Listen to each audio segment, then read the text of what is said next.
All right, we are live and we're going to be talking about all things running a virtual summit, how to set it up the right way from the beginning, how to create a funnel that maximizes your possibility to have more people attend your summits, build that list, and also make some money along the way. So, my name is Kevin Sanderson. I've hosted over 30 virtual summits, and I've been getting questions from people quite frequently of how do you put on a virtual summit? So, I'm going to be sharing that with you in this live stream.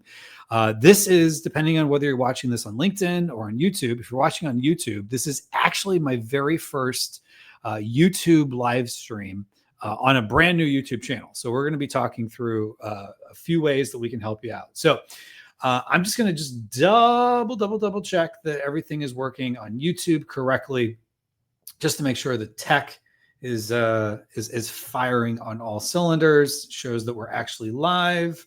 And it shows that we are coming up. So let me just make sure that we are actually live. So if you're watching on LinkedIn, thanks for joining us. If you're watching on YouTube, it looks like I am seeing a little bit of a technical glitch. So with that, I think I might have to repost this. So if you're watching this live, hey, thank you for joining us. If for whatever reason this isn't going live, let me try one thing. This is the nice thing about being live is that you're punting sometimes when you're actually doing it. So let me see if I can make it go live. Stream. And no, it's not made for kids. Save. All right. Are we live yet? Connecting the stream to go live. Welcome to the control room. So I had to go a different way at StreamYard to get in there. So sorry, folks, for the behind the scenes things. But this is what happens when you run a virtual event, whether it be a live one or one that's pre-recorded. This is why I prefer oftentimes pre-recorded stuff, but I decided to do this one just to test it out as live. And I'm also going to be recording a couple of videos during this. So sorry to the people who maybe saw this when it was originally going to be live, but we ended up, this might end up having to be a punt, and we'll actually do this a little differently. So anyway, I'm going to go ahead and get into the meat and bones of the content. Sometimes you just got, as they say, the show has to go on. My daughter's in theater / dance. And so I've learned that thing from her world, that the show must go on. The show must go on. The game continues. So with that, I'm going to be sharing with you, hopefully the stream catches up on YouTube. So again, if you tried to watch this in the past, sorry about that. But let's go ahead and kick into this. So this, again, is my 31st, or I've run 31 virtual summits, I should say. This is not one of the virtual summits. But the key of it is that virtual summits is a great way to build an audience, build it quickly. You get kind of I shouldn't say kind of, you get an influx of authority, a bunch of leads, especially high quality leads, if you do it the right way, which we'll talk about that here in a moment, how to structure things from the beginning. And so there's a lot of cool things you can do. So with that, let's go ahead and I'm going to share my screen. And so this is a graphic I like to share quite a bit. So the reason I'm just doing this is just a frame before we get into the how to set your virtual summit up for success from the beginning, especially with messaging and what it's all about, who you're going to bring on, who's your audience you're attracting. We'll talk about that. Because when you do it the right way, you bring people into what I call the GROW Marketing System. And so basically the GROW Marketing System has, oops, sorry about that. The GROW Marketing System, which, why is my thing not reacting? Anyway, when you set this up the right way, you actually end up with a situation where you got people coming in for a virtual summit, and that's not drawing. You have people coming in for let's try refreshing that screen. You have people coming in for a virtual summit. They sign up, they get on your list. They're excited about what you have going on. They're excited to learn from you, learn from your speakers, kind of like what you see there with these speakers. So let's see if this doesn't freeze on me. I'm having all kinds of tech issues today, but that's okay. Tech issues happen. And as long as you know how to adapt to them and roll with them, it's just part of working on the internet, so to speak. All right. So basically, when you have a summit, you can get people to come in and you're going to generate leads. That's why I call the G in GROW. So let's just write that here, GROW. And if you have the summit set up the right way, you're bringing the right people into your email list. So then you can relate to them authentically. And this is generate leads. I won't make you watch me poorly write all this out. And then you get them to sign up for webinars and things of that nature ongoing. So that's kind of your in between a virtual summit. And then you can send them to your offers, calendar, sales pages, etc. I find this strategy works amazing. In fact, the proof tends to be in the pudding, I find, because like yesterday, for example, I was speaking to a woman. She was looking for my help with potentially setting up a virtual summit for her. She got in my universe, so to speak, because she was referred by one of the speakers at one of the virtual summits. She was on his email list. He suggested, hey, come check out this summit. She signed up. She got on my email list.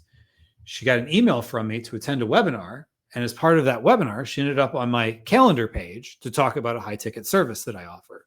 So that's basically how this program works. And so I just share that because I like to make sure,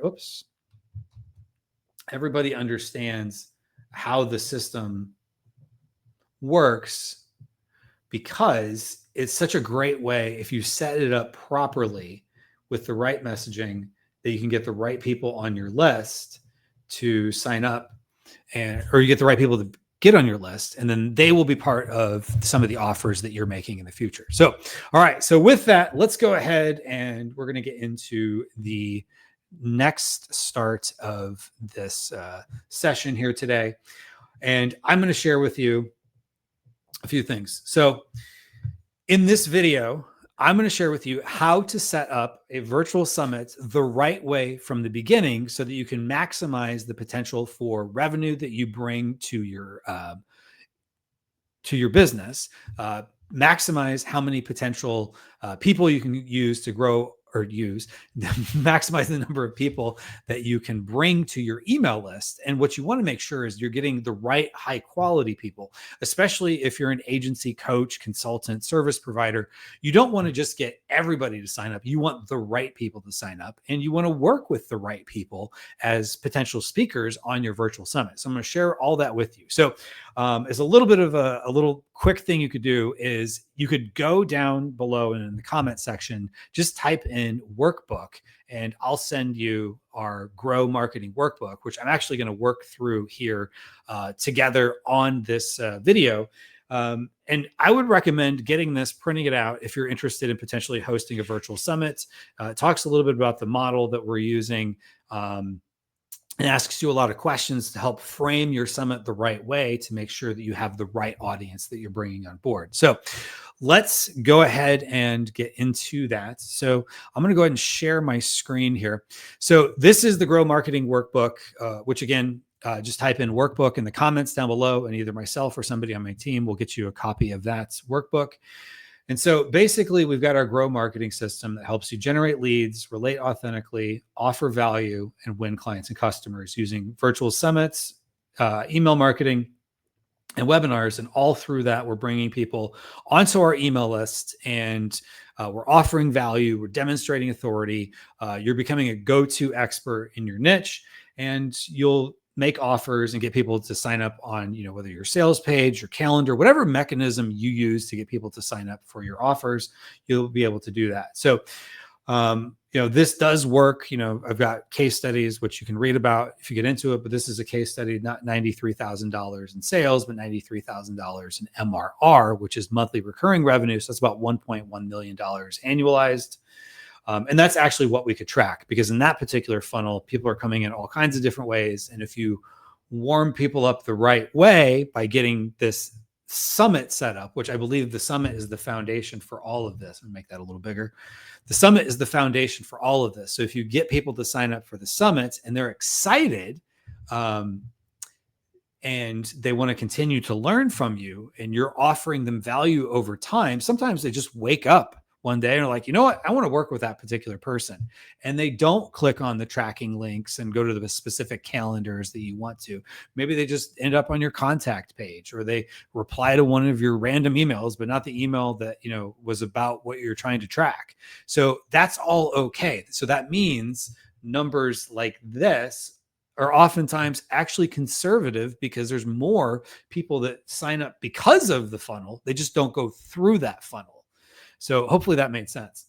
So again, I like to say this is for agencies, coaches, consultants, online service providers, but really anyone who wants to demonstrate expertise and authority to get people onto your list. So it's all about making sure you understand why you're doing this. So there's a few questions I would suggest you ask yourself. So, how are leads finding you now? So the nice part is that if you have something that's successful, running a virtual summit is only going to help you. It's only going to get people even more warmed up and more, for lack of a better phrase, indoctrinated in your ways of doing things than if they didn't. Or if you didn't run a virtual summit, because people get very excited about it. In fact, sometimes if you have people on your list and you run a virtual summit, even the people that didn't sign up on your list, they tend to think more highly of you, because they see, oh, you're aligned with these other speakers. You're bringing all these people together. Oh, the goodwill, because you're putting this on. They know it's a lot of work. They know you're doing this to help support, whatever niche community you're in. So that can be very beneficial. Even the people that don't sign up, and then the people that sign up and get value, they're really more excited about you. So your stock rises in their eyes. Now, if you don't already have a reliable, consistent way to bring in leads, maybe you're, hoping and praying for more referrals, you're posting on LinkedIn, and, it's the same 4 people that are liking your stuff, and, they're maybe your friends, or they're not necessarily your, potential clients. That's okay, because this is a great way to find those people. Or if you're running paid ads can be very inconsistent and very expensive. Now, a virtual summit, you can actually bring people in and get paid for it. So this is a great thing to do.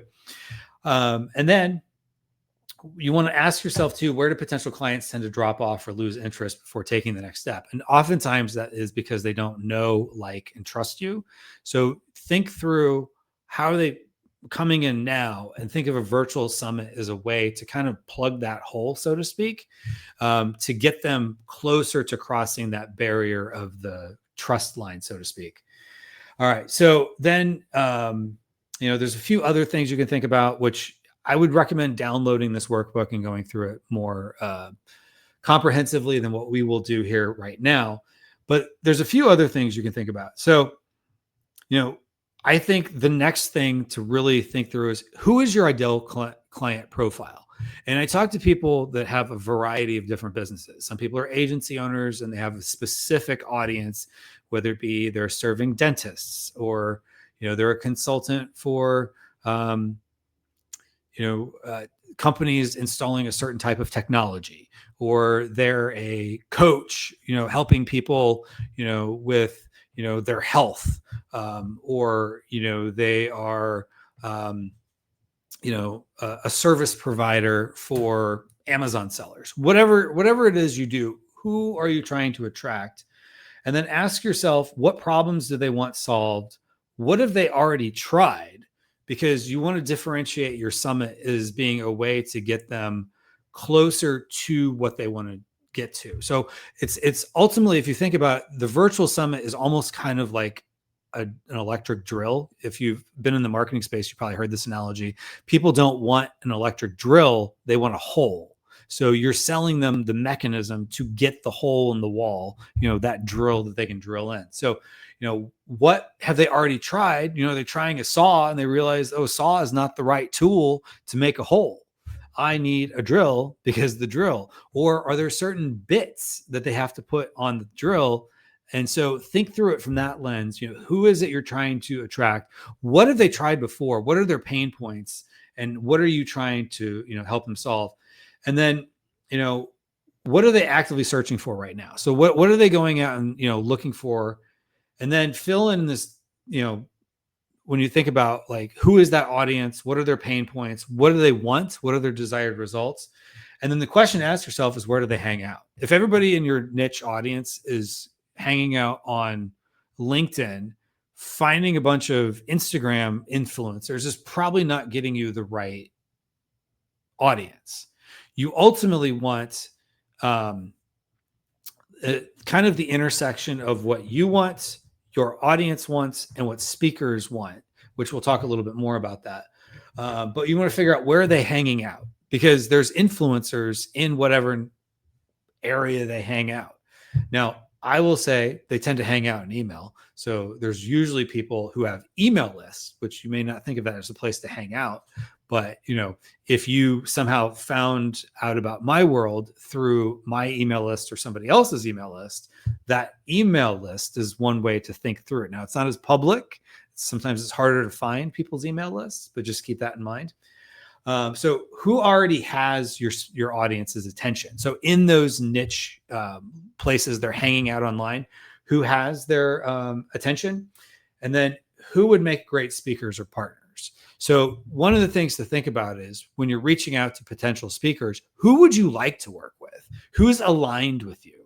It doesn't have to be perfectly aligned that they believe all the same things you do. A little bit of conflict, even amongst speakers, where this person says, you only do A, B, and C, and then someone else says, no, you only do X, Y, and Z, and there's conflict between the two. People actually like that because they like hearing different perspectives. So you bringing those to your summit is actually a good thing. As long as it's not like one person says, hey, this is a summit all about, how to market a SaaS company.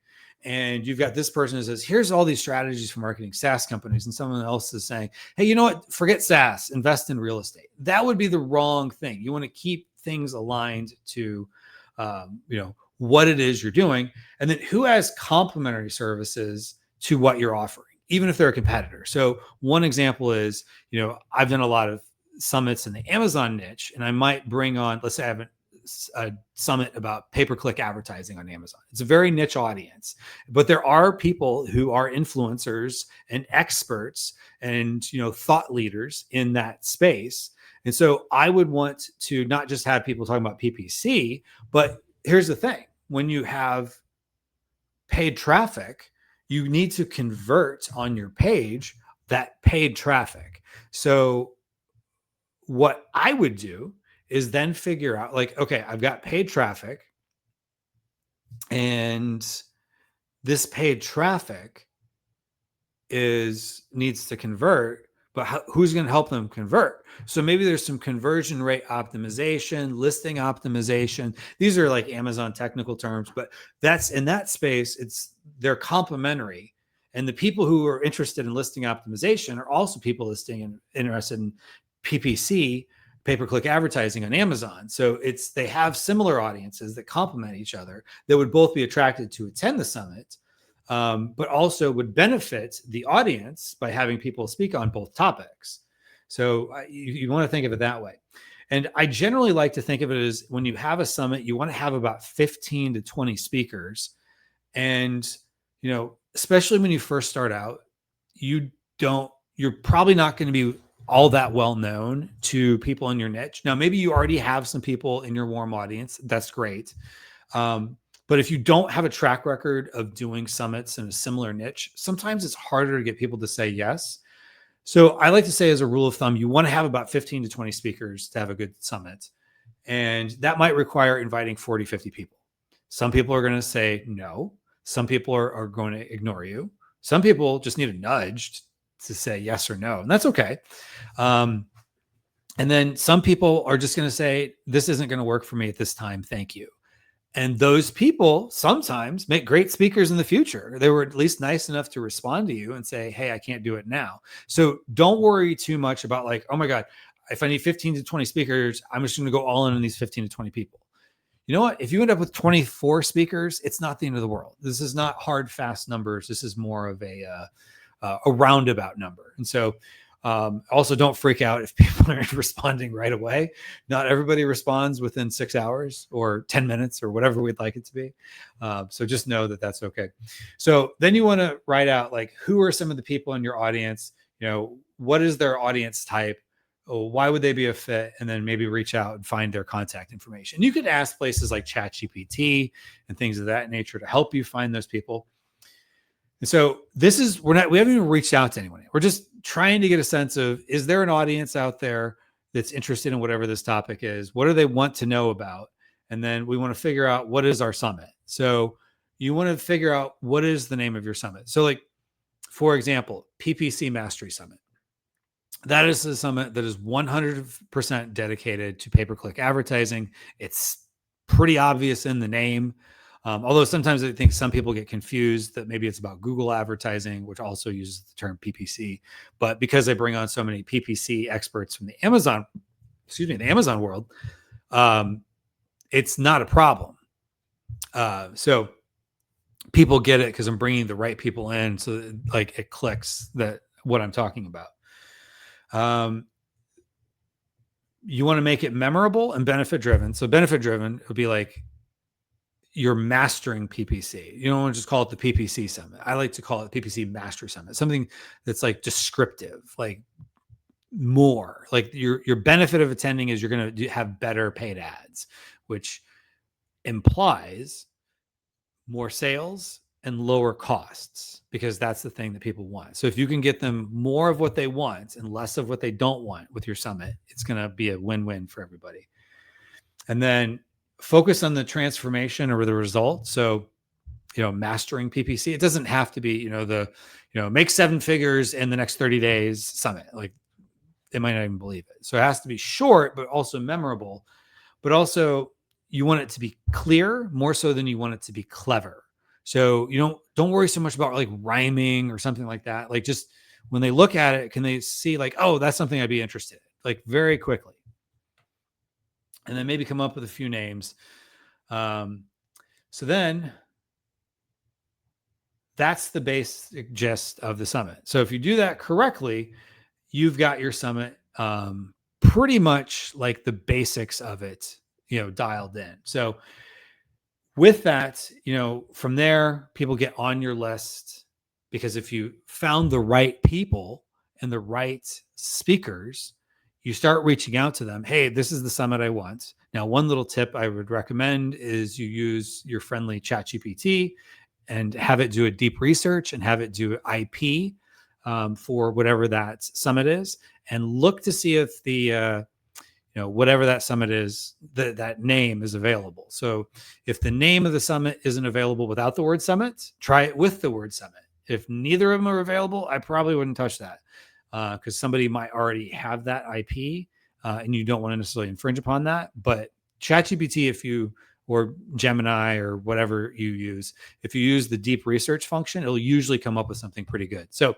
again, this is just a little taste of what is in the GROW Marketing Workbook, which will help you bring it all together so that you can run a virtual summit and set it up in a way that it's not just a one-time deal, but that it is part of a marketing flywheel, which I call the GROW Marketing System, which helps you generate leads with summits, relate authentically because people are on your email list, and you have webinars that are ongoing that offer value, and that you can win clients and customers from your email list and actually from the whole system itself, because the whole time you can be sending people to your offers, your calendar page, your sales page, whatever mechanism you use to get people to take the next leap. And the nice thing is you can rinse and repeat. You can do virtual summits ongoing, maybe quarterly or twice a year, 2-3 times a year, whatever makes sense to you. So you can get that influx of leads, and as opposed to paid ads, which you got to pay for. Here in the summit, you're making some money along the way. So with that, if you want to learn more about how you can set up the summit with the right um, funnel, click here and we'll actually show you how to set up the funnel in this video. All right, so that was one video I just recorded. So you're live, so you get to see behind the scenes of how I put this all together. So one question that I always get with people is, where do I find these speakers? So if you're looking for a way to find the speakers, then I would suggest that you start off with one who's in your warm audience. So if you are in a niche and you've been established for a while, you probably already have some contacts. Start there, because people that are warm to you and you already kind of know, like, okay, this person's really good, they have good content. You want people to have a mix of both good content and lists and willingness to share with their list your summit. Now, if you do it the way I recommend, getting them to promote is not an issue at all. They tend to want to promote your summit because, in essence, they're really promoting themselves because you're giving them a stage.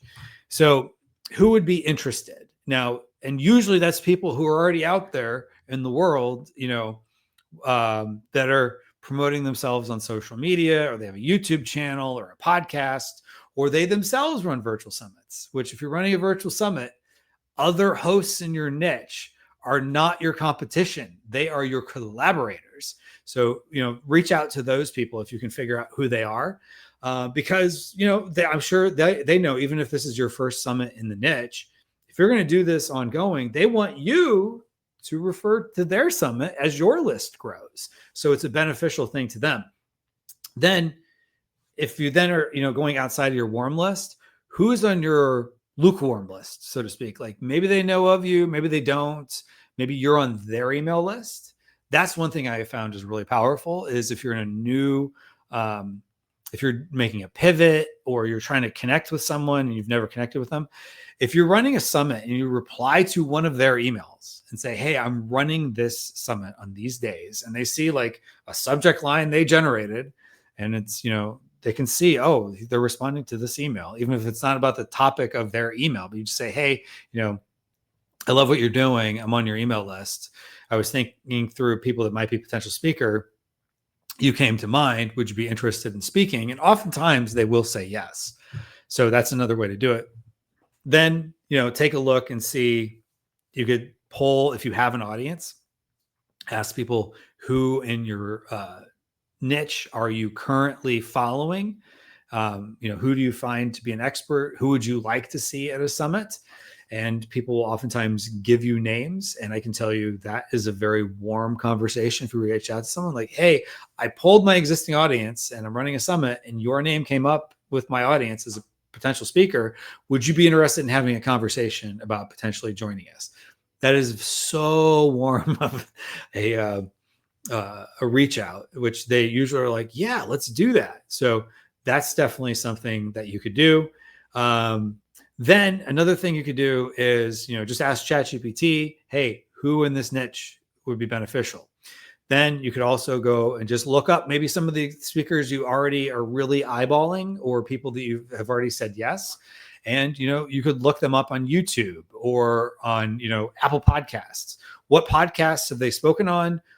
What YouTube channels have they been a guest on? That's usually a good representation.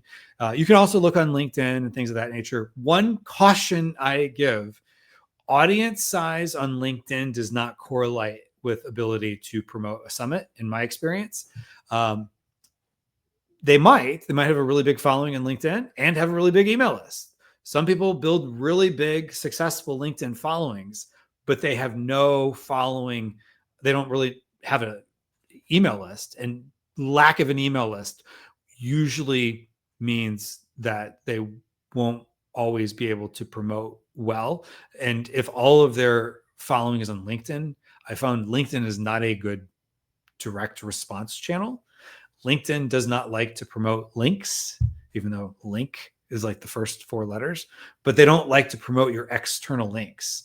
So even your speakers, if they have, 40,000 people, you might get one or two people who sign up from, them sharing it out. Sometimes you'd be amazed. This person's got like 10, 20,000 followers and nobody signed up through their link. And you can see on LinkedIn and they tag you and they have multiple people who, or multiple posts, I should say.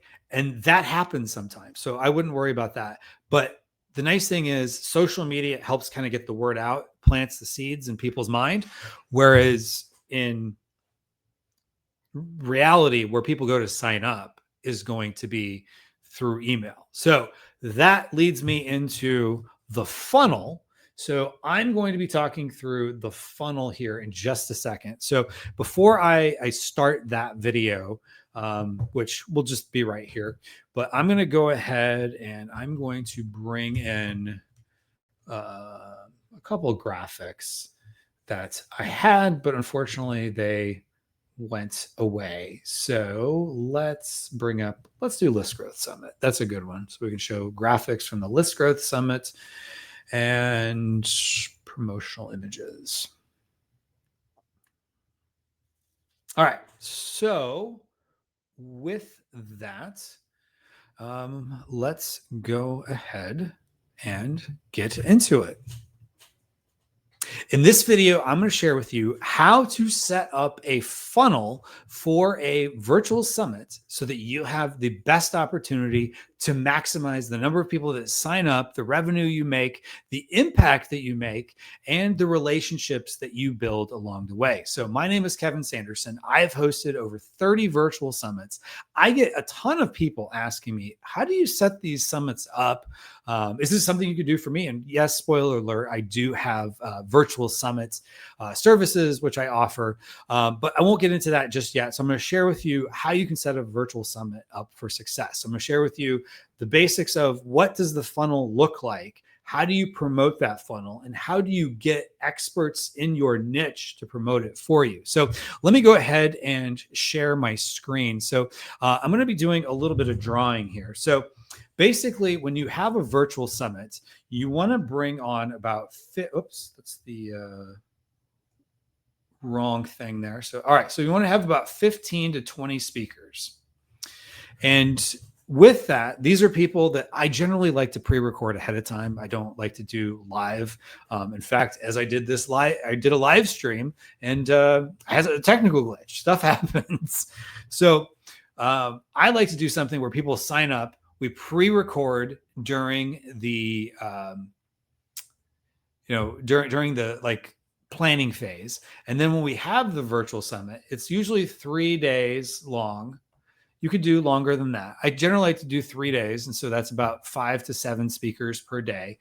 And we have some sort of members area where people put in a username and password, and then they get access to the summit and videos. And, I like to do it in a way that it looks nice. But basically you have, people log in and then they see the summits. Now, in order to do this, to see the video content in the summit, I should say, in order to do this, you want to have people sign up. So there's 2 ways you could do this. So you could have a landing page where you talk about, what are the dates, what are the benefits, which you wouldn't just list it out like this. I'll show you an example of one that I've put together here in a moment. And then you want to have, a little bit about like who's speaking. So you have like, your speaker lineup, you have a button to sign up. And then you could either do this as free, where they get access over the 3 to 5 days, or you could do it as paid. And I like to do it for less than $10.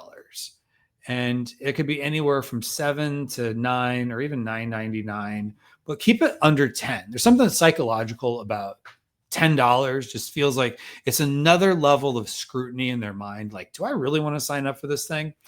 So you could do one of either way, where they get access for a limited time. So after they either sign up for free or they pay, you take them to a confirmation page.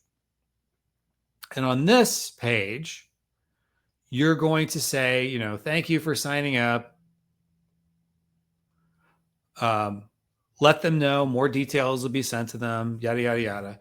And then let them know they signed up for a summit, and that if they want VIP, they can have lifetime access. So their access will stay on after the summit ends.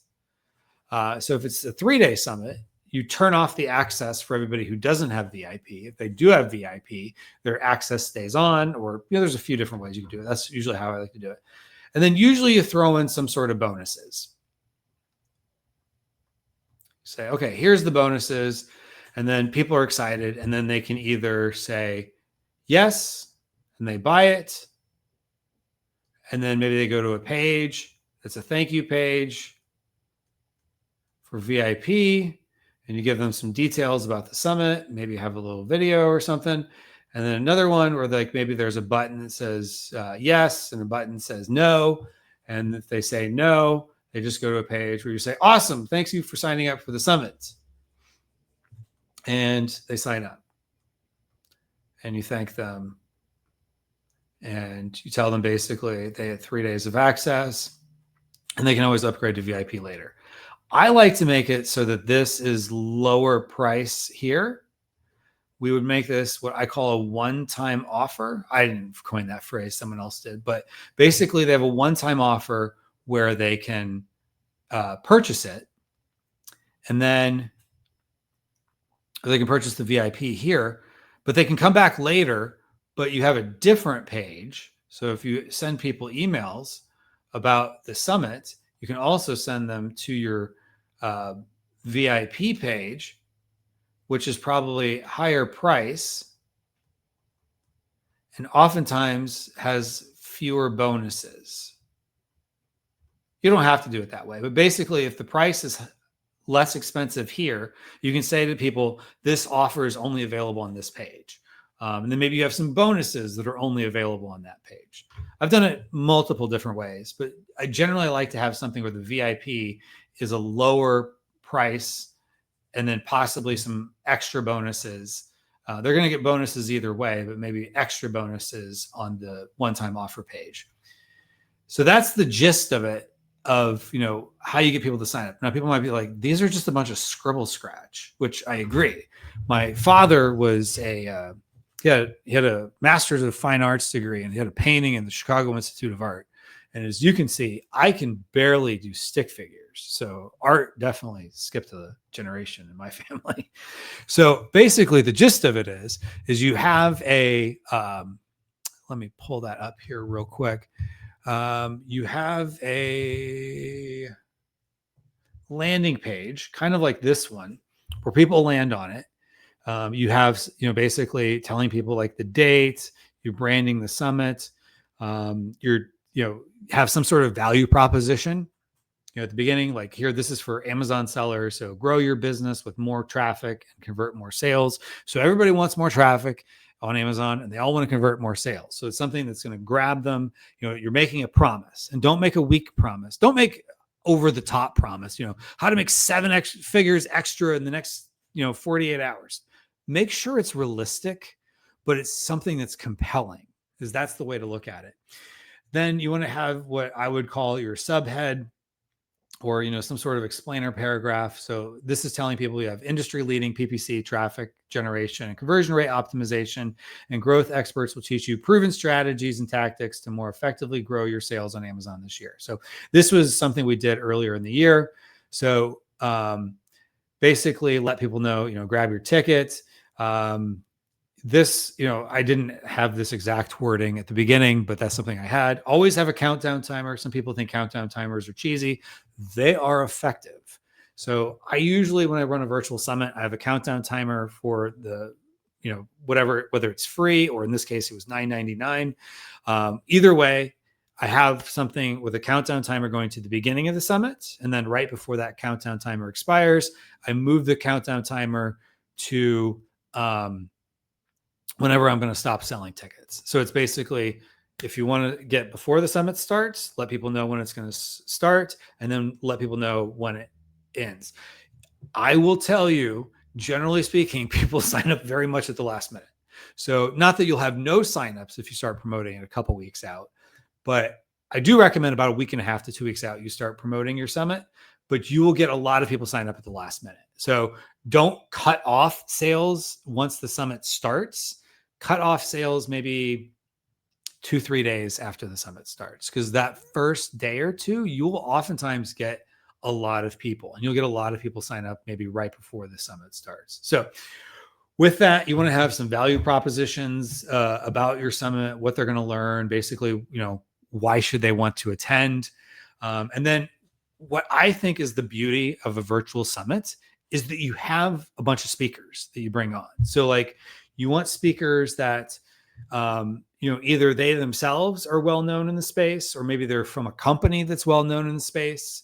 And so you're positioning this that it's a win-win for your attendees because they get to learn from all these people. So like in this case, it's $10 to learn a bunch of strategies from people in the niche, excuse me, people in the niche who are experts for just $10. It's like, why not? I'll sign up. Sure.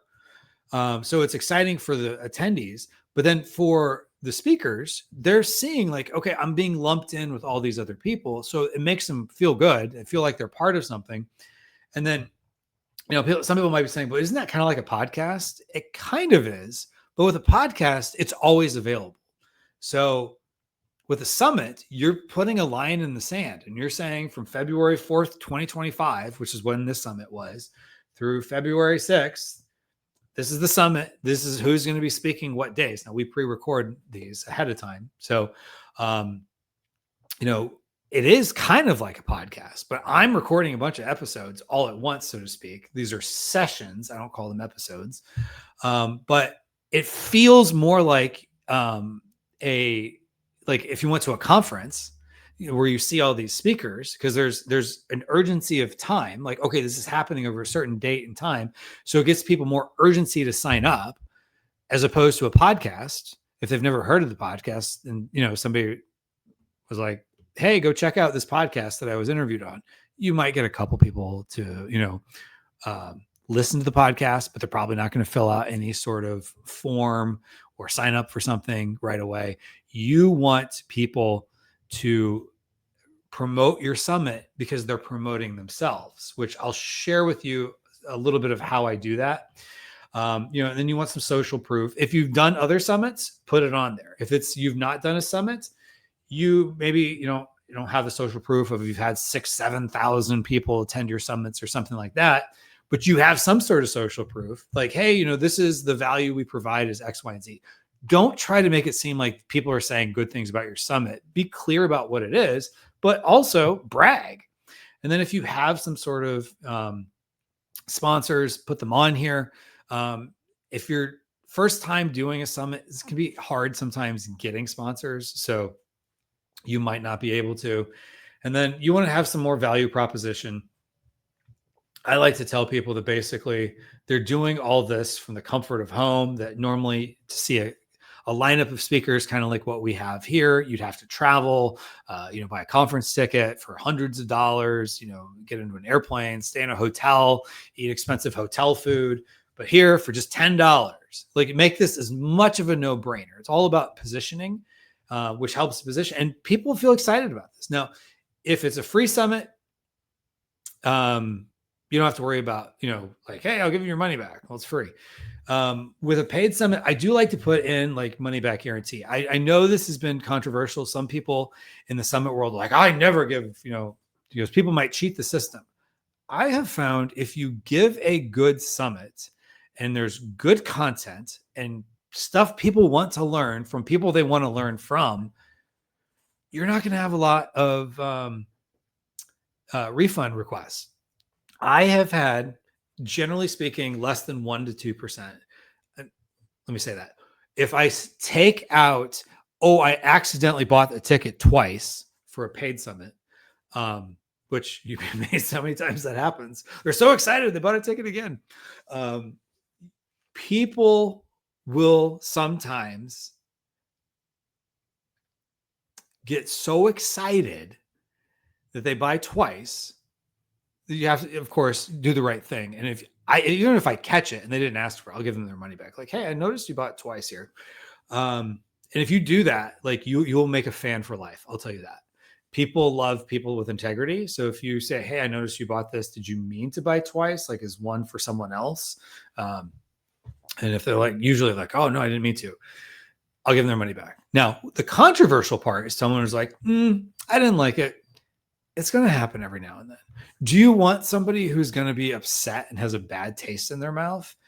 Or you want to just give them their money back? Like, it's $10, or even if it's they buy the VIP upgrade, which might be 47, 67, 97, 197, just let them have their money back. Like, chances are they probably didn't watch all that many sessions. And even if they did, watch for patterns. So I think back to, I worked at Walt Disney World, and we used to get really, like, I was a restaurant manager, and we would get really worked up, like, oh, somebody may scammed us out of a meal, like, $60 worth of food. And it's like, is it really that big of a deal? So I had somebody who was like my boss's boss, who was a mentor, said, at the end of the day, most people complaining, it's a legitimate complaint. And if we just focus on fixing those people's complaints and don't worry too much about the people who, maybe they get one over on us, then we're going to do better in the long run by focused on taking good care of honest people. You might get one or two people from time to time pull a fast one over on you. And is it really worth your time and aggravation to deal with? Like, they're going to complain until they get their money back. And then if they don't feel that they were treated fairly, they're going to be an evangelist against you and your company. Just give them the money and let them go. Some people I know are very hell-bent on, like, no, they should never, because maybe they saw the content. Who cares? You know what? Stuff happens. If you're getting more than a 1% refund request, you need to take a look at what were the reasons people are asking, and fix that in the future, as opposed to worrying about it in the past. And I've had maybe one or two people out of 30 summits that I can identify. I'm pretty sure they were scamming me. Not scamming, that's probably the wrong word, but they were doing it for the wrong reasons. I had one guy who, depending on what offer it was almost like he put a calendar appointment, and he would come up and say, on the final day, I need to utilize the money back guarantee. And he would always say the money back guarantee. And it would be like something like, I don't speak English well, and so I couldn't understand it. Like, well, I've explained, like, I'm not going to, at the time, AI wasn't available, so I didn't know how to put German subtitles, which he wanted. So eventually I just blocked his credit card. But that was one person. It was after like 3 or 4 times of doing it. I was like, dude. But most people aren't going to take advantage of it. And if you see the same people taking advantage of it time and time again, maybe you confront it, maybe you don't, but I wouldn't worry too much about it. Let people have the ability to have a money back guarantee. And I will find too, you'll probably get more sales in the long run than you will have refund requests, because some people might be like, oh, well, they have a money back guarantee, because you're saying I stand behind my product. And you might end up having less counterintuitive as it may seem. You might end up having less people request money back because they came into it feeling comfortable and less skeptical. So that's my personal opinion. Have some FAQs about your summit, and then get into a little bit about how people, I like to say, if you scrolled all the way down here, you must be at least somewhat interested. I borrowed this from somebody else I learned from a long time ago, but I like to always put a button at the end. So that's the gist of it. And then they go to another page, they're offered VIP. But this is the general gist of it. Now, how do I get people to this page? So the crux of it is you need to get people to this page. So you want your speakers to promote it out. And so if I share on this page here, you can see this is an example of, I like to give my speakers, and this is how I organize it in Airtable. I have a designer go in and create all the graphics. And so, like, let's say, here we have somebody, her name's Liz Wilcox. She's awesome. Um, Definitely follow her stuff if you're into email marketing. But like, here's one with her on it. Here's another one with her, including a sponsor of that particular summit. And then here's her with the other speakers. Now, we did not get everybody in the gymnasium, on stairs, and everybody's, standing at different levels, kind of like, a yearbook photo or class photo. But this kind of class photo where your speaker's in the front, I do this, and I tend to find this style of graphic is always the one that is the most promoted. And it doesn't matter who it is that is the speaker. The reason that style tends to work the best, I think, is because, it's whether the speakers are doing it intentionally or not, they're kind of bragging on social media like, hey, look, I'm part of this group. And so if you get cool people that have a good message, the other people, they oftentimes want to, find collaborations with some of those other speakers, and they want to work with them in the future. And so they're excited. They're finding people that they can work with. You're excited because they're excited, and now they're promoting your summit. Now, in an ideal world, you want people that have not just a, following on social media and willing to share it on social media, but people also have an email list. I tend to find 90 to 95% of people that sign up for a virtual summit sign up not because they saw it on social media, but because they saw it on an email list of someone they know, like, and trusted. So that's the basic gist of the funnel. Hopefully that made sense. Now, if you would like to talk to me about how you might employ this into your business, I tend to find summits work very well for anyone who is trying to demonstrate expertise, or if you're maybe sometimes pivoting. So like, for example, I've run a couple of virtual summits on email list building because I was pivoting from more focus on Amazon e-commerce into helping people with list growth and things of that nature. And so that's how I got into the summit business, putting summits together. So if you would like my help, down below, there'll be a link where you can schedule a free strategy call with me, and we can walk through how you might potentially put together a virtual summit and even potentially put together a whole flywheel, which I call the GROW Marketing System. So with that, my name has been Kevin Sanderson, founder of LGN Marketing. We help you with lead generation and nurturing, and it's been a pleasure. Take care.